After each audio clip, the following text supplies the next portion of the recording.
let's bring cigar game. Let's bring James Ham in here. Well, we should have sent him to Sac State. What the hell? Could have held Law and Order up there in Sac State. Let's get James Ham in here. Hammer, do you know anything about Dennis Schröder and what kept him out of practice today? No, to be honest with you, I got done with you guys, raced home, and then went for a walk. So I'll check in. I'll check in and see what's going on, but that's never a good thing. No, I mean, we talked about the game on Friday. He had that moment where I think DeAndre Ayton landed on his foot. His shoe came off, kind of limped off the court. But he came back into the game and played well when he came back and thought that was the end of it. And then today you hear he's potentially out. And they did label it as an ankle. They said it was an ankle. Mm-hmm. Yeah, so I wonder if they're related and if that puts him in danger of not starting the season on time. Yeah. Yeah, it's not a good thing. I mean, you've designed your entire offseason around the fact that Dennis Schröder is your point guard. If you open the season and either Malik Monk or Russell Westbrook, who signed this weekend, are you're starting in backup point guards, that's pretty crazy. So I think we're gonna have to wait and see what happens there. And the Kings just seem to have really, really bad luck right off the bat here. And that's not usually a good sign walking into an 82 game season that you already have, a couple of guys on the IR and maybe one more. I disagree, James. We just get all of our bad luck out of the way now. Let's do it. And it's all uphill after this. Everything is fine after this. Everything is awesome. Okay, thank you. I actually don't find this one, James. This to me is a lot, and I like Dennis Schröder. Has been well outlined and criticized on this show for weeks now. But to me, losing Dennis is a lot different than losing Domas and Keegan. Those are really difficult replacements because of the position group. Obviously, you just signed Russell Westbrook. He's practicing today. He did practice today. He'll practice tomorrow, and if he has to start on Wednesday, he can start, fit right in, and be perfectly fine. And there's enough depth at that position group where if you have to play 1, 2, hopefully nothing more than 3 games without Dennis Schröder, you could do it. Like, you could do it and not be even remotely close into the same position that you are with both Keegan and Domas being out at the same exact time. Yeah, the backcourt is the position of the depth, the position where you have the most depth. The front court is thin to start, and now we get to the point where you're missing your starting center and power forward walking into a season. That's not at all what, the doctor ordered to open a season. So I agree with you. Schröder is like, if there's a position where you could lose somebody, it would be in the backcourt. But even saying that, Russell Westbrook has like 1 or 2 practices under his belt. Like he's worked with some of these players in the past, and actually it's kind of surprising how many of these players he has worked with, whether it's Domas or Dennis Schröder or Malik Monk or, name that king. It feels like he's played with Dario Saric. He's played with just about everybody on the roster, which is weird because I don't think we had the same crossover with Drew Eubanks or with Dennis Schröder, where they had played with a bunch of the other guys. So I think it's one of those like 6 degrees of Russell Westbrook. It's interesting stuff. We're going to have to wait and see if Schröder is going to be out and how long he is out for. Because if it is an ankle sprain or a high ankle sprain, it could be a little bit. But saying that, I thought he was phenomenal in the preseason finale on Friday. I thought he really stepped up with the team shorthanded, and he had his check-in game. And to me, it was, the best performance he's had in a Kings uniform. Still a little concerned that his assist numbers are non-existent. I think he had 2 assists in that game, 1 in the previous one. That's kind of been where he's been at for most of the preseason. But at least the ball was moving better and he was scoring better. I was just about to ask you, did he get that checking game that you were looking for? What was it? Just purely like him hitting shots that, made you feel like he checked in, or did he seemed a little bit more engaged, at least on the offensive end, than he had in the previous couple of games? He was moving a little different in that game on Friday. Yeah, I think it's different for every player, but for me, it was the energy. He just played with a lot more energy. Sure, the shots fell, but also I just thought, he was the ringleader, and he was a guy who kept forcing the action in a good way, not in a bad way. I thought he was pushing the tempo. Overall, defensively, I haven't really noticed that much of him, but I do think that it's not a surprise that we saw him have a big game. We saw Keon have a big game, these check-in games that are absolutely necessary when you're getting ready to start a season. And I'd say even Isaac Jones late in that game, I thought he was tremendous in the fourth quarter and really came through, got some rebounds, got some a clutch put back, and started to figure out how he fits into the grand scheme of things with this rotation. So yeah, good stuff. I know John Bull here brings up it's hard to get assists when your team's shooting 30% from three. But that wasn't the case on Friday. They were lights out, and their first 10 baskets, 9 of them were assisted, and every single starter had at least one. And so to me, that's a good sign. That's the style of play that Doug Christie wants to play. Let's see if it carries over when you actually start getting players back. You talked about those check-in games. I thought the one you mentioned him from Keon was really, really important, even more so than Dennis. That was the game I really wanted to see. I wanted Keon to have that big night before things got underway on Wednesday. Yeah, he was just kind of lost, right? Every Okay. game he kind of looked lost in the shuffle, and the game before he played less than 8 minutes. And so we were kind of wondering, when is that moment that you're gonna see Keon step up? And I think what he showed in that game is that he's ready to be one of the 3-point shooters on this team, to step up, and because his team needs it really bad. And I would like to see Keon shoot 6 to 8 threes a game. He's that good of a shooter, and the stats show the more he shoots, the better he is. And to be honest, the more he shoots, the better the Kings are. I don't remember a bunch of games where Keon Ellis had those blow up games where they lost.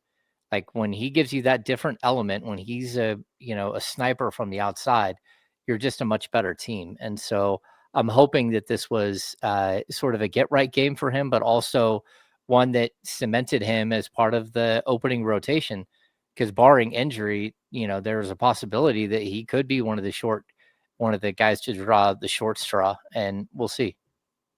Did you feel like before any injury, like Devin Carter had no shot of playing or being in part of this rotation to start the season, like if everybody was healthy? Yeah, I mean, there's no way, not with Russell Westbrook, but even before Russell Westbrook, I didn't see a way that he was going to be part of the rotation. Like, Yes. Devin is gonna. I don't even know, really what he has to do to get on the court, outside of bide his time and hope that there's either a trade involving him or a trade involving one of the players ahead of him that opens up space on the floor. I don't know that. It's tough. He's in a losing battle right now, and it's because he has right now 5 veterans in front of him that play his position or can play his position and just do things that he can't do, or more consistent and have a longer track record of doing those things. So, I do think there is a place for him sometimes with his length, with his rebounding ability, with his athleticism. But at the same time, man, how are you going to take minutes away from Russell Westbrook, Dennis Schroeder, Malik Monk, Keon Ellis, Zach LaVine? You're not. So. Sorry, Devin. Sorry. Maybe, We'll get there, maybe pal. I'm crazy. No, No, I don't think you are. We were just having this discussion, like, do things open up a little bit with Dennis out? I don't see a way for him to get out there. Of course, I could be really wrong. I also don't think he's done much to stand out in all of this. I'm not asking you at all to report something, James. Just who do you think? Because it's almost certainly Drew Eubanks starting at the 5. Like, there's not a lot you can do to avoid that. Who do you think is starting at the 4 on Wednesday? Man, it's tough. To be honest with you, I don't even, they tried Sarge there. They've tried Isaac Jones there. Sarge shoots the 3 ball really well, and that might give him a leg up. I personally would still shift over DeMar DeRozan, move Keon Ellis into the starting lineup, and move Zach LaVine to the 3. But I don't know that they're going to do that. It's really going to have to be like a feel.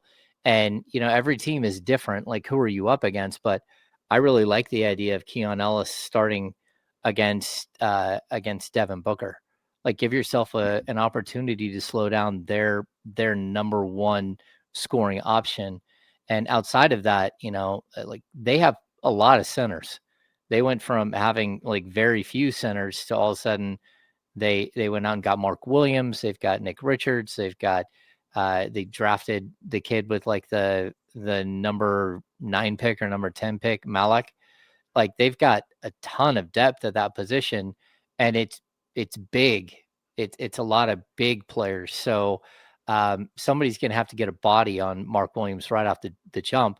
But if you can play small ball against them and just outrun them, that's also a possibility. So I'm intrigued to see how the Kings handle that situation, how Doug handles, opening night. And someone brought something up in the chat I just want to mention.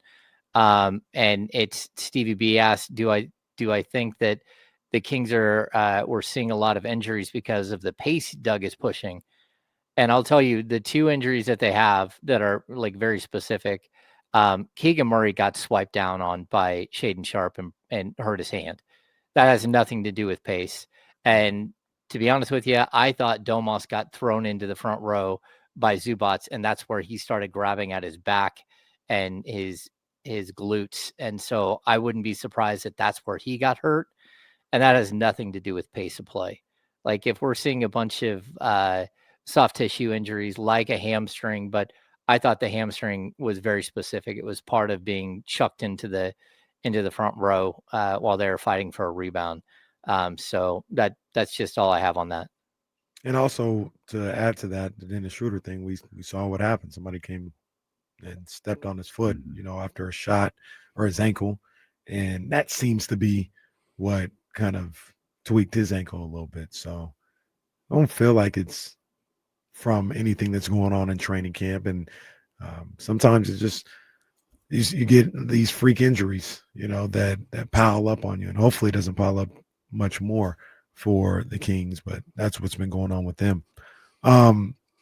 Neat Clifford, man. I want to talk about him real quick. It'd be great to talk to him. Yeah. He finished off a really good preseason with a really, really good game on Friday night against the Lakers.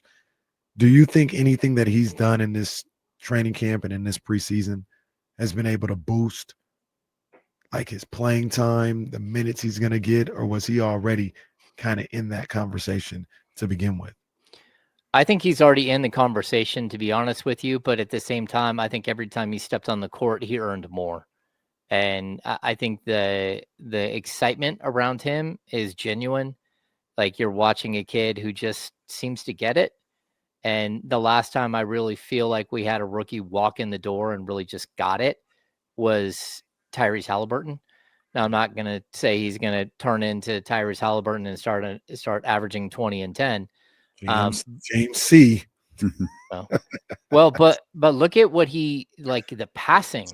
Like, there's a game this preseason where he had 9 assists, a game where he had 7 assists, and it's not basic passing.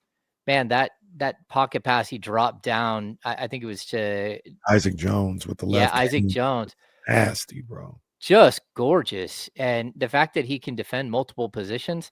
And I love what Doug's done here, because he's pushed him. He sent him out there against the Clippers, and he started defending James Harden, and then Kawhi Leonard, and then Chris Paul. And then you come back the next game and it's like, oh, you didn't see enough Hall of Famers in your last game. How about we throw Luka Doncic at you? Like, this is incredible to see him defending all of these different players. Now, it hasn't been perfect, and he's learning, he's making mistakes, and he's also realizing that he's a rookie and he's not going to get the benefit of the doubt. But these are like learning and teaching moments that I think are spectacular for him. And I could very well see a way in which he's a starting small forward or maybe even the starting shooting guard on this team in a year, in 2 years, where, he's got that kind of future. I think we've gone from him being like a potential rotational player, maybe, to a rotational player with full, starter upside, and probably not that far away either. So it's really good to see. I don't think that there's Zach LaVine has had the best camp out of anybody, the best preseason out of anybody. He's been phenomenal every single time he stepped on the floor. But if you're going to give like this second nod, it would probably be to either Domas or Neek. And I thought Domas before he got hurt was really good, and Neek has just been phenomenal almost every single time he's been out there. And so watching him grow, especially with a whole group of veterans, it's almost like he said it the other night, because I asked him about playing against all these star players, and he said, I don't really get starstruck. And you see that because even on his own team, you can look around very quickly and go, oh my gosh, that's Domantas Sabonis. Oh my gosh, that's DeMar DeRozan and Russell Westbrook. Like, the Kings do have like Hall of Fame caliber players, star level players at a couple of positions. And for him to be able to fit in seamlessly, it just looks like he's one of the guys, and he brings so much more than a couple of the guys that, he's going to be fighting for minutes. He's a better rebounder. He's a more willing passer, and he's a more versatile defender.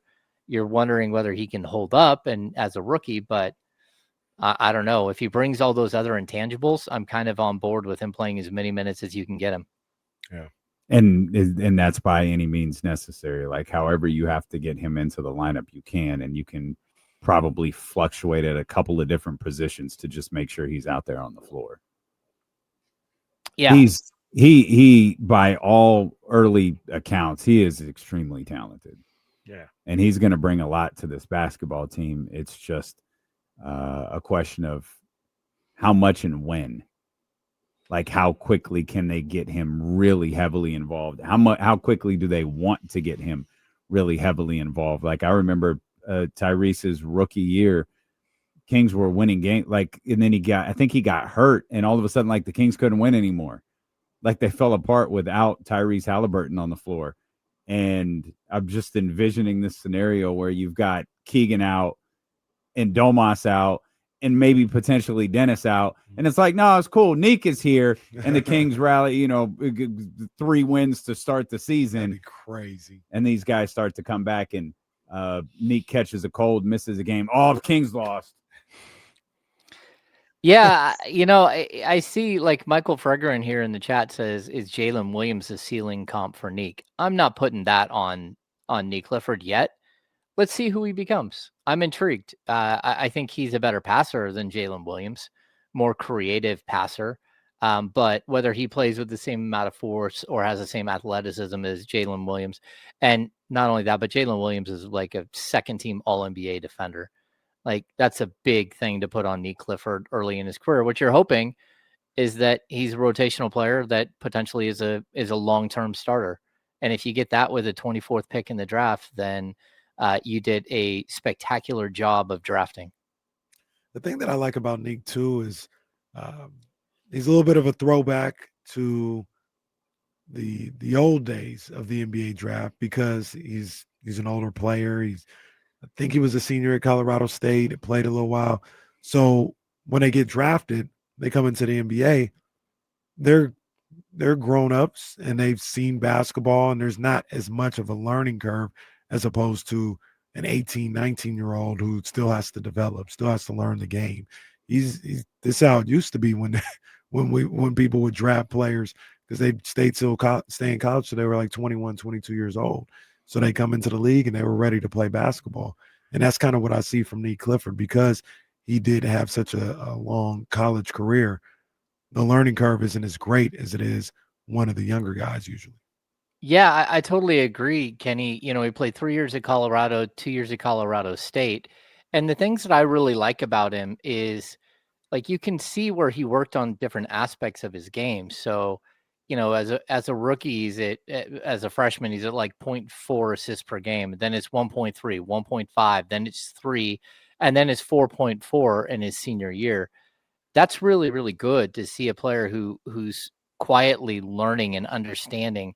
The same with his free throw attempts. He figured out how to get to the line, which is a skill. His rebounding numbers go from like 4.6 to 3.9 to 7.6 to 9.6.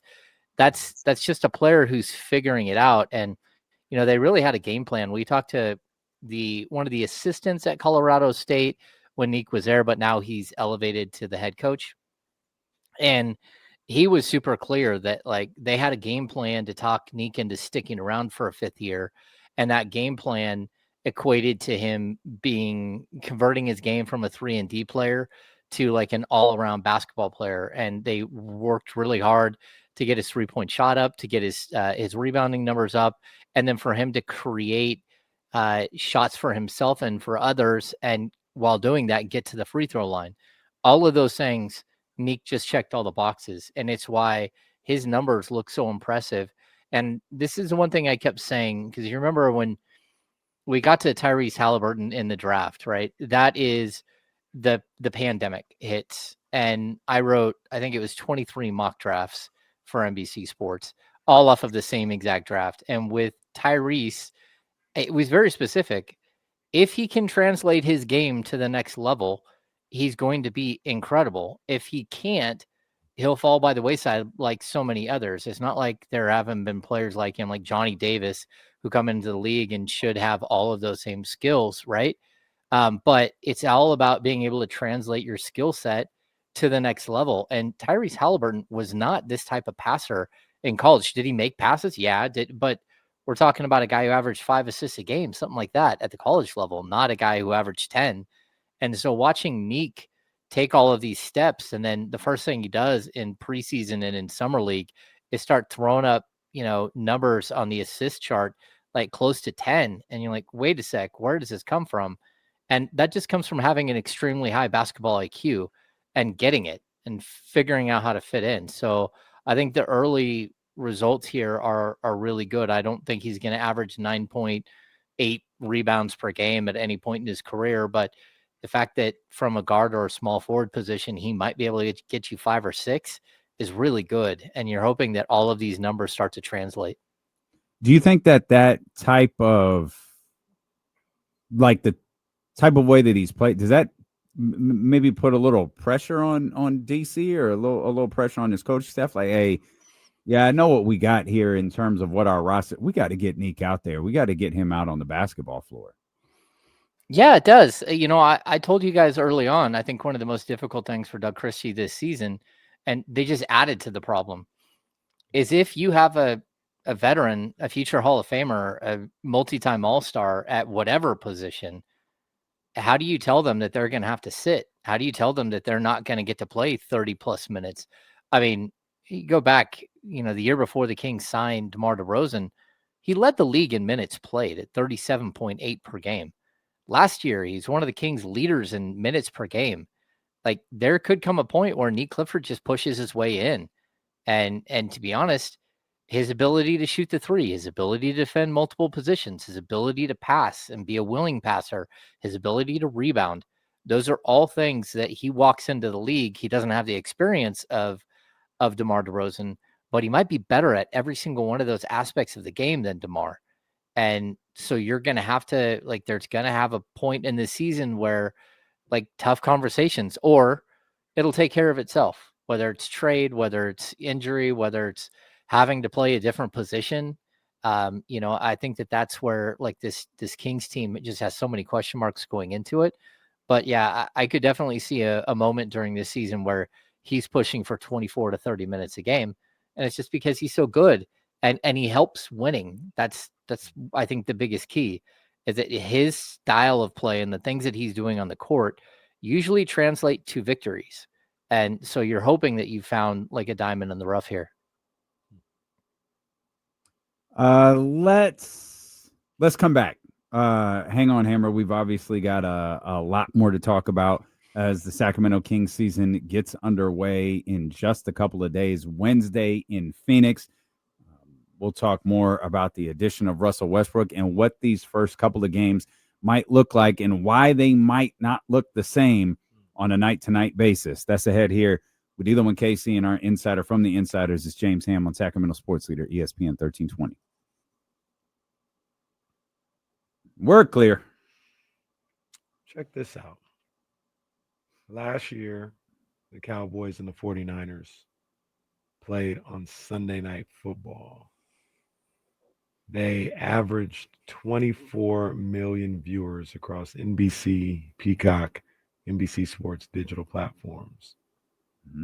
That is the most watched, or at least at that time. I don't know if anything else has surpassed it since then. It was the most watched Sunday Night Football game ever.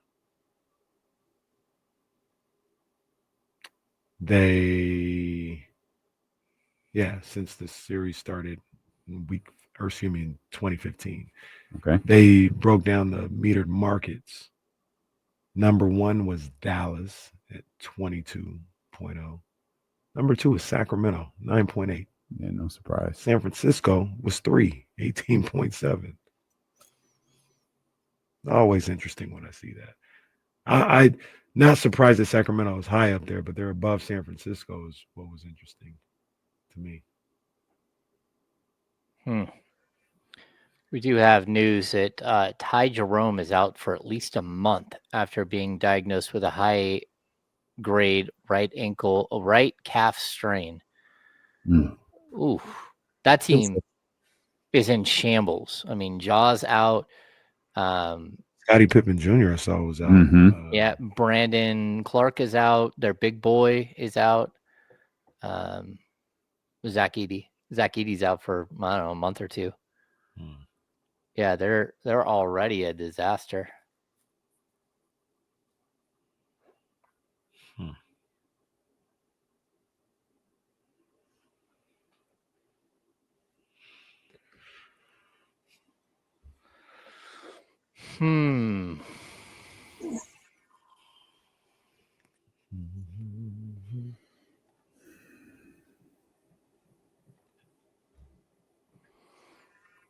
Yeah, securing the Bagley.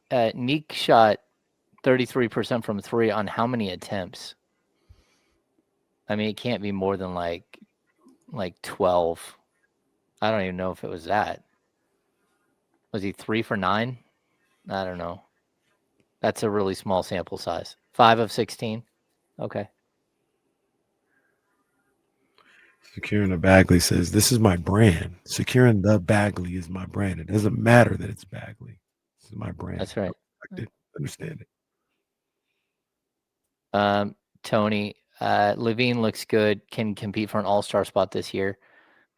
The Kings have to win games. I mean, Domas led the league in rebounding by a ton last year and was averaging close. Well, actually, at the All-Star break, I think he was averaging 20, 14 and 6, and he didn't get into the All-Star game. So it's about the almighty win.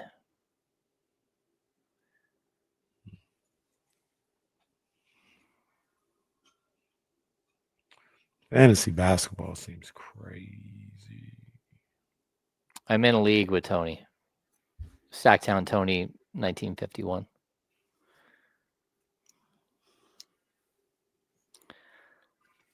It's the league where we had Rory in our league.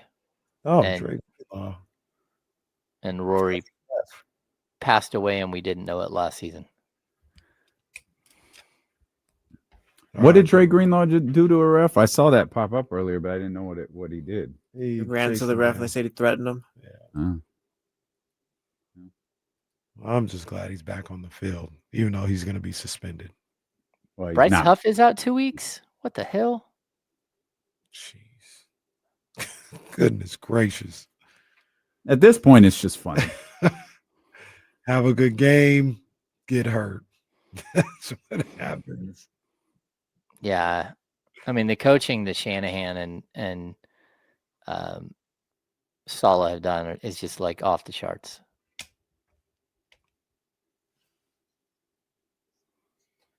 All right, we're back here with James Ham as we prepare for the upcoming season ahead. Of course, the NBA season gets underway tomorrow. Yeah, man. Houston in So- Oklahoma City. And then we've got the Warriors at the Lakers. Live on NBC. NBA. Oh, there's a live rendition of Round Ball Rock. Oh boy. That's a little unnecessary. Just roll the tape. Just play the damn basketball game. That's what happens though when everyone for however long it's been off of NBC just Round Ball Rock, like everyone, this is what you guys wanted. So I didn't want to Like, lie. oh Okay, yeah, no, no, I thank miss you. it so much. I miss Thank it you. so much. Thank No, you. you know what? Thank you. Kenny, you don't get to complain. Just sit there and enjoy it. All That's right? right. Whoever else, Well, I I miss Round Ball Rock. No, I blah blah will. blah. I never said anything about Round Ball Rock, but I will. NBC is back. This is going to be fire. No, yes, you did. What do you mean? I don't. You came in here like a month ago. Yeah, they played something with the da-na-na-na. Oh, gave me goosebumps. Well, yeah, because NBC, Round Ball Rock itself is whatever. Because you know what? Fox FS1 bastardized it by having Round Ball Rock on the college basketball for the last 5 years. So I don't miss it in that respect. But I'm hyped. I'm hyped. NBC got the game tomorrow. Opening night is about to be lit, and we're gonna hear from Michael Jordan tomorrow. Yeah, that'll be interesting. I want to hear what Mike has to say. Yeah, Do you? Do maybe. you? I'm I want to very. hear what Mike got to say. I don't see how this goes well for Oh. Michael Jordan. Like what do you want him to do? Analyze the game. Analyze what he sees. Well, Chris Collinsworth said it was a look into the mind of Oh, Michael Jordan, yeah, right? he did. It was The like, hell does Chris, that mean, Chris? shut up, man. Yeah. Like, Collinsworth, we're about sick of hearing from you. Well, Mike, I just got to That's tell you, not- Mike, the way Penix throws the ball, I mean, it's like a rocket. Can you Too do loud. something? Can you do something about this? It Yeah, kept. Coaching him, yeah. Hold He on. hears It's a it. little too He loud. hears it. gotta It's be just like the low. Rock. Sorry, You didn't hear it James. at first. He heard it. It gotta I've be- never you gotta heard be- The Rock. You need a little bit more. What are you talking about? What? No. Don't do that. Do not look like that. What? That's are probably you my best part talking Sorry, right about? there. James. I'm sorry, Kings fans. We developed a 1-star into a 5-star with that one. Oh, Wow. Don't do that, Jesse. That's cap. Oh, man.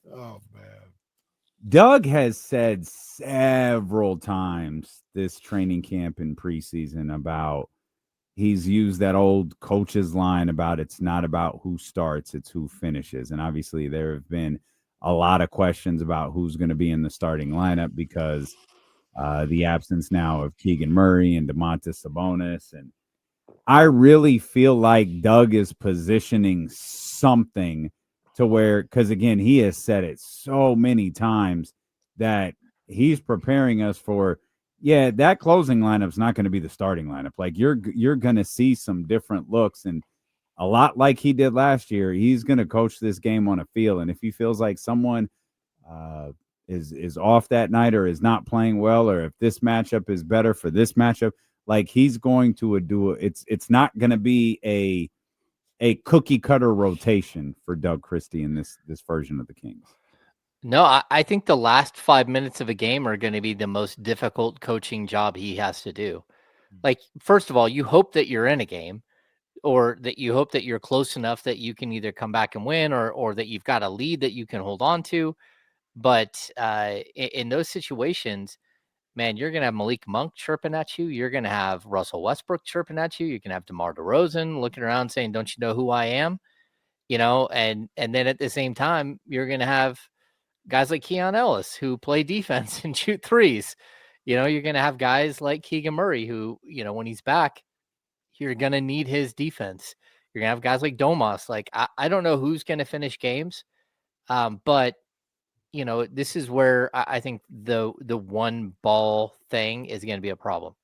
You know, there's only one ball, and how do you deal with that during the last 5 minutes of a game? Like when guys are literally clamoring to go win the game for you, and it's like, okay, we need a hierarchy here. And if they can't establish a hierarchy, this thing could really be a mess. And I don't know how they do that, especially with, you know, Domas and Keegan out for, you know, the beginning of the season. It's going to be a little difficult, but the quicker that you figure out the roles for each player and who does what, the better this team can be. And if you don't figure out those roles, and if you're constantly fighting, then this thing is going to go off the rails like super quick. Or that could not happen at all. You know what I mean? Like that could not be the case. They could understand. They could be good team players. They could be, guys that understand their roles and understand what's going on here and work together to win some games. It doesn't. If Russell Westbrook is just having a regular game, but Keon is playing like he did on Friday, and it leads to a win, or they're winning or playing winning basketball, I don't know if Russell Westbrook is going to yell at Doug Christie because he wasn't in for the final 4 minutes of the game instead of Keon Ellis. Yeah, but we're going to have to wait and see how that works out, because some of these guys, it doesn't matter like how the game was going. When it comes to the last couple of minutes of the game, we saw last year, sort of I don't know, like it wasn't dueling banjos. It didn't play out well at all with De'Aaron Fox and DeMar DeRozan trying to figure out who was the boss in the last 4 or 5 minutes of a game. It didn't work. That guy who was averaging like 12 points a game in the fourth quarter. I'm just throwing out the number, but DeMar was pretty good in those situations last year. Well, in the year before that, De'Aaron Fox won the Clutch Player of the Year. He was really good in situations too. They both should be out there in those moments if you're trying to win the game. No, they were both out there in those moments, but who was taking the shot didn't always like track. So we'll have to see how it works out this year. What's the biggest question you want to see answered on Wednesday? I don't even know that anything can get answered the first game of the season. So I'm going to rephrase that a little bit. What are you looking to, what scenario, what storyline, what position battle, what rotation thing are you looking forward to seeing the most unfold on Wednesday? Yeah, I honestly don't really care about who plays and who doesn't. I don't care about it's just, do you come out and look like you're ready to fight? And whether you win or you lose, do you make it a contest? Does it look like you're blending together, that you're finding chemistry? Again, I have my own personal, like the lineups I would go with versus what they might go with. But like at the end of the day, none of the who starts, who finishes, any of that matters. The only thing that matters is, did you play hard and did you give yourself an opportunity to win? Like if this team comes out and they look like they did in the first 2 preseason games, like that's not good. It can't be a continuation of that. We need to see the grit and the grind and what we saw from them on Friday night. That's what I'm looking for. Can you play that style when when DeMar DeRozan and Russell Westbrook are part of the rotation, and Malik Monk? Can you play that style, that never say die, fight until the end, push people around, play physical? And if you can't, it's going to be a long season. Like that's the way out of this thing for this team is to go out there and play the brand of basketball your coach is asking for. You've got to play defense. You've got to play physical. You've got to be the team that punches. And if you're not, things can get a little wonky pretty quick. Do you think they have enough of the personnel to be able to execute Doug's game plan? I mean, whatever game plan it is, it's up to Doug to make a game plan that fits the roster that he has. Well, I meant like the, punch first, all this other stuff, the things that he likes to do. Not all 12 or 15 guys are going to be that, or even all 8 of your rotational guys aren't going to be that. But do you think he has enough of those guys to implement that the way he wants to? Yeah, I think they do. I think they've got enough. Like, I don't know about, like their bigs aren't like enforcer types. But I look at guys like Russ and guys like Monk and guys like Schröder, like those, if those are sort of your leaders on the court from a guard position, I think that you should have that type of personality where you're somebody who's not going to back down. You're not going to get pushed around. Saying that, it's got to be something that kind of like permeates through the entire group. I don't know, where were we? Oh, Kyle found the stats on ESPN where they were ranking all 30 teams, and I think they had the Kings at 21, and one of the stats was that the Kings led the league in blow-bys. Like, if your guards are going to get blown by, like it doesn't matter who your center is or your power forward is. If it's a free run at the basket every time, you're going to lose, and your defense is going to be bad. So these guys have to step up and have that. Don't just be talkers. You got to show. You got to do what it is that you're preaching and what Doug's preaching, and some of these guys have to be the living embodiment of Doug Christie on the court. And that's, to give critique and to yell at teammates and hold people accountable in the moment. And that's something honestly, I think lacked big time last year. The lack of accountability on the court was tough. But this time around, look, if someone decides they're going to take some ill-advised shot, pull them. If someone gets blown by, pull them. Because you do, especially in the backcourt, you got a ton of depth. If someone doesn't want to play the defense that Doug's talking about, then they can come sit by you, and they but can what be if it's angry about it. Domas? Well, that's fine. If it's Domas, then you're up, Drew Eubanks. Oh, It is what it is. I mean, but Domas isn't the one who's standing out and at the top of the key getting blown by. That's not typically the issue. Domas is a guy who's late to rotate and fouls somebody. I'll give you that. But if somebody's holding their own out on the perimeter, Domas has always been a really strong position defender. He's just not a shot blocker. And, again, with Keegan Murray out, this team doesn't have a shot blocker outside of Malik Monk, Keon Ellis. Those are your shot blocker options. James said something earlier that I've kind of have been wondering a little bit, and we didn't see it in the preseason at all, especially since Keegan got hurt. I did wonder if they were going to try to find a way to work Keon into the starting lineup because he's the closest. I mean, arguably he's a better defender than Keegan Murray, but he's the closest thing to a defensive presence that you could have in that starting lineup that's not Keegan. And I don't know how. I know James laid out a scenario where you pretty much just move everybody down and get Keon into the starting lineup. I don't know that that's feasible. Maybe it is versus Phoenix. Maybe it doesn't matter against Utah. It doesn't feel like something you could do against the Los Angeles Lakers, but I have wondered if that's something that Doug is at least thinking about and contemplating trying, just to have that defensive presence on the floor in Keon Ellis.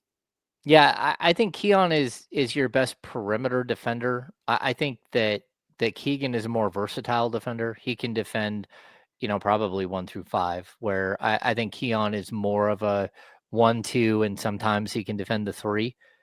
So I do think that there's some versatility. You lose some versatility with Keon as far as a defender. But if I'm looking at this logically and you don't have, Keegan who stretches the floor and plays defense, Keon is probably the next best option. And yeah, you're going to be small, but that's okay. Make up for that with pace, make up for it with, moving quickly within your offensive sets. There's a lot of, gamble a little bit on defense, put pressure and make people make mistakes. That's how you get away with playing small ball. The Kings don't have a lot of options here, especially, with Domas out for at least the first week of the season or the first 2 games of the season. So, if you don't have the ability to stop anybody coming downhill, you got to stop people from getting downhill. You've got to initiate contact at way up higher. So I think Keon Ellis might give you the best opportunity to do that. But I also think it could be a game by game basis because, game 1, you're going to play, Phoenix, who has, a couple of big centers, but they don't have a bunch of height at the power forward position. Then you're going to go up against the next night. You're going to go up against true 7-footers in Utah in the starting lineup. So how are you going to deal with that? And possibly a 6'10" small forward. So I think they're going to have to make some adjustments here and there. Then again, maybe that gives you the best opportunity is to go up against a Lauri Markkanen with a DeMar DeRozan, with Neat Clifford, and don't let him, if he's going to post you up, you're in trouble. But if he's going to try to take you off the dribble, then go take the ball from him. You're a much smaller player, a much more agile player. Go be aggressive. So I think there are ways in which you can combat sort of the size issue, especially with Keegan and Domas out. But like, if they win a whole bunch of games right off the bat, I mean, we're going to be talking smoke and mirrors here. This will be a little bit like what Steve Kerr did early in last season with Golden State, where he's running 10, 11, 12-man rotations out there and figuring out ways to confuse the opposition. And then eventually the league catches up to you. What the Kings need is to figure out how to do that until they get some of their players back, you know? Yeah, it's going to be, Doug has his work cut out for him just in general, but now with these injuries, even more so cut out for him. But I think what you talked about earlier, Hammer, is really the key. You just want to make sure there's a certain level of competitiveness and a certain mindset that you want to go into these games with. If you're Doug Christie and you're thinking about the guys on your team, a physical nature, like I said, a competitive nature, that no matter who's on the court in the starting lineup and all this other stuff, we're all locked into the fact that we're going to compete at a high level. I think we saw that on Friday. I know it was just preseason. I'm not putting crazy stock into it, but they were just out there competing on Friday. And you bring that level of focus to every game. I think that's a good starting spot for Doug Christie and what he's trying to do with this team. Yeah, I mean, I think the Kings are going to have to be a death by 1,000 paper cuts type of team. They're going to have to be a team that beats you with a bunch of little plays, not by overpowering you or anything else, at least until they get healthy. And it's not easy. It's not easy to be one of those types of teams, but every time the ball's on the ground, you need to dive on the floor and go get it. I've played in slow pitch softball games where you're playing against a team with like 8 guys who hit the ball over the fence, and you beat a team like that by hitting 30 singles, and you just torment them and you don't let them get more than their 2 home runs that they can get. And that's how you beat them. And I think for the Kings, it's going to kind of be the same way. Just come at keep sending waves of players at them, keep giving different looks, give Nate Clifford some opportunity to play the 1, the 2, the 3, the 4, and see how it goes, and confuse teams by doing it.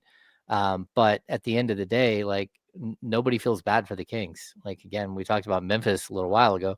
Memphis has like half their team is on the IR to start the season, and it got worse today. So yeah, it's just like, that's kind of the nature of the beast. When you say death by 1,000 paper cuts, you say that because because the team doesn't have the best ability to hit the 3. Yeah, I mean they're not going to be a good 3-point shooting team. They're not going to be just to open the season. They're not going to be a good rebounding team unless they sit there and fight and do team rebounding. Like, you can't walk into a season with basically 21 rebounds per game sitting on the sidelines and think that you're going to be a good team, a good rebounding team. So unless you're hitting all your shots, you're going to have trouble. So this team needs to, they need to go rebound, really, really well. They need to help each other out on defense. They need to have those gambling plays where they get transition buckets that make it easier. Like, if you're going to go into a half court game with a bunch of teams, you're going to have a lot of trouble just because of the lack of size, the lack of 3-point shooting, all of those things. So, again, a little bit of smoke and mirrors will be needed in the first couple of games of the season, but maybe even the first month of the season while you're trying to figure everything out. Hammer, you ready, man? You ready? The regular season number 15, 16? 16. Yeah, I guess I'm ready. I don't know. We'll see. I don't think Hammer's ever ready for the start of the season.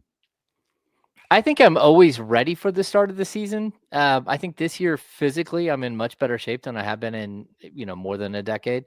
So I'm excited about that. But I also hate that it takes like a week of preseason and my diet and everything else has already gone out the window, because that's the life. But yeah, overall, like, I mean, I'm ready to kind of figure out what this puzzle is. And I don't think we're going to know for a little while, especially due to injury. This is going to be an interesting group and an interesting team to watch play. And if they figure it out and they just get it, then it could be a fun season. If they don't, it could be a really long season. And I think a lot of people are leaning towards that second part. So we got to see. Yeah, I'm of the opinion or belief, or I'm just naive enough to be like, whether this season goes good or bad, whatever, I'm just anxious to see it play out. I'm not going to be mad today. All right. Look, they can be everything everyone is saying they're going to be, and maybe I'm a little late to the party with it. That's fine. I'd rather know than guess. Yeah. So, and Hammer, I'm completely agree. I don't think we're going to know for a while. And if we do know, it's not good. Like if we know something about this basketball team in the first few weeks of the season, it's not good. Because there's nothing the Kings are going to do to like separate themselves or get out. Like I think the most realistic options is they get off to a fine start. They're battling. They're taking on some of these good teams, hovering around 500, maybe just above, maybe just below. Nothing dramatic either way, or they're bad. I don't think there's an 11-2 start ahead. That's the thing that I don't think is here for this basketball team. Is an 11-2. That would be the most shocking of all scenarios. But see, you know what? And how on edge would Kings fans be, knowing the Warriors started last year the way that they did, and then for a solid 2 months look like the worst team in professional basketball. So unless we're trading for Jimmy Butler in February, like I don't think that's. If this team is 10-10 after 20, then number one, it's a mild miracle. But number two, I think they have something, and I think they're figuring things out, because that's without Keegan, that's without Domas for a couple of games at least. But then on top of that, that's against one of the most ridiculous stretches that you're going to face in your schedule, and it's going to be tough. So if they figure out a way to come out of the first 20 games at 500, this team will finish, I believe, above 500. If not, it's going to be, they'll be chasing their tail the whole season. And you hope that they've got enough in them, especially the last 25 games, to make up ground. But this could be, it could be a very difficult run if they don't at least play near 500 basketball in the first month. Well, that's Wednesday. NBA basketball returns tomorrow. I'm gonna do this. It's dangerous on the show, but I'm gonna do this. Oh, don't do this. You're not doing a record projection, are you? No. Okay. There was a football game played at Sac State on Saturday. There was the president, Dr. Luke Wood, on the broadcast saying some things. The Montana head coach has responded and called him a clown. Dr. Luke Wood will be here tomorrow. Oh, on D-Lo and KC at 12:30. I know it's dangerous. Yeah, it's dangerous. No, it's dangerous. NFL game streaming is looking forward to it. Bro, when is NBA game streaming? Hey, you know what's really great? A football game is about to start at 3:55. We will see you guys tomorrow beginning at 10 a.m. right here on Sacramento Sports Leader, ESPN 1320. Vamos, Game 7!